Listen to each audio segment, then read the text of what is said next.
I've looked at clouds from both sides now.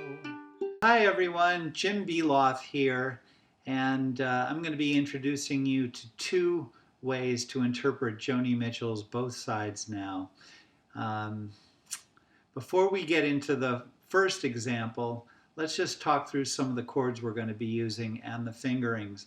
You're going to see me making a G chord, which is the first chord, with my middle finger, ring finger, and pinky. I refer to this sometimes as the pinky G fingering. So middle finger on the second fret of the C string, ring finger on the second fret of the A string, and pinky on the third fret of the E string. I like this because it allows me to move to some other chords, especially the G to the G7 very efficiently, also to the E7. So I've adopted this fingering whenever I play a G chord. You'll also see me making a C chord, first position, with my pinky. Over time I've learned that if I make it with my pinky, then I've got 3 fingers available to go to the next chord, as opposed to if I'm playing the C chord with my ring finger, I only have 2 fingers to anticipate the next chord. You'll see me making an A minor with my middle finger and a D chord with my middle, ring, and pinky. Okay, so we're going to make this first strum with just down, this first performance with just down strums, and I'm going to be using my thumb. And our first singing note is Rose and Flows, and I'll give it a bit of an introduction. Here goes.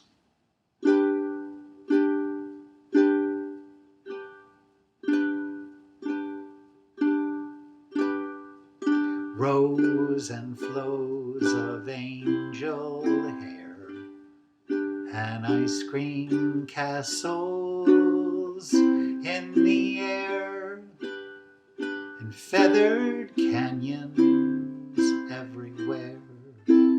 I've looked at clouds that way,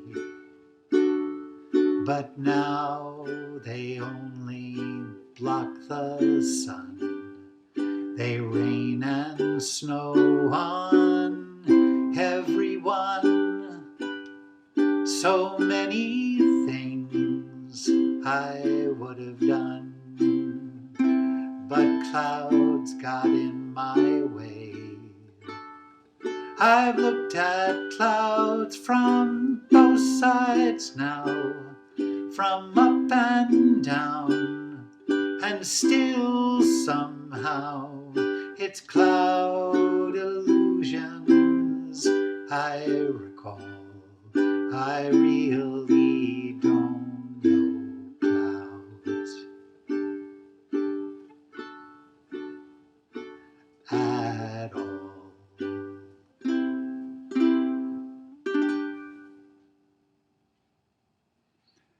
The second way that we can interpret this song is with a picking pattern, and in that case I'm going to be, without making any chord here to demonstrate, I'm just going to be using my thumb and middle finger to pluck the 2 outside strings, the G and the A.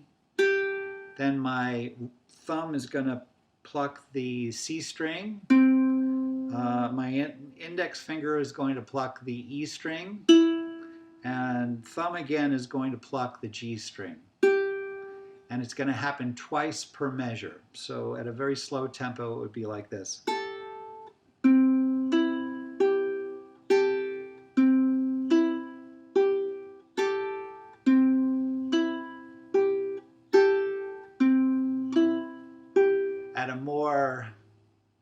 At a more realistic tempo, it would be like this.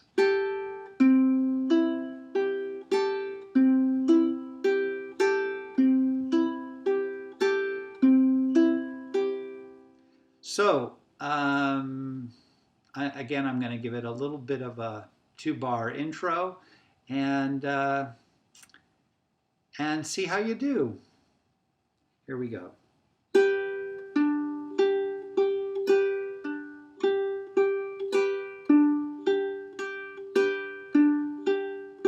flows and flows of angel hair and ice cream castles in the air and feathered canyons everywhere. I've looked at clouds that way, but now they only block the sun. They rain and snow on everyone. So many things I would have done, but clouds got in my way. I've looked at clouds from both sides now, from up and down, and still somehow it's cloud illusions I recall. I really don't know clouds at all.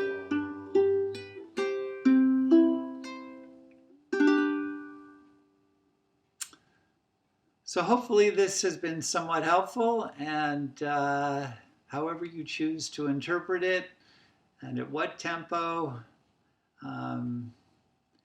I know that you'll enjoy playing this, and I know your audience will enjoy hearing you playing it as well. So have fun. Keep on strumming.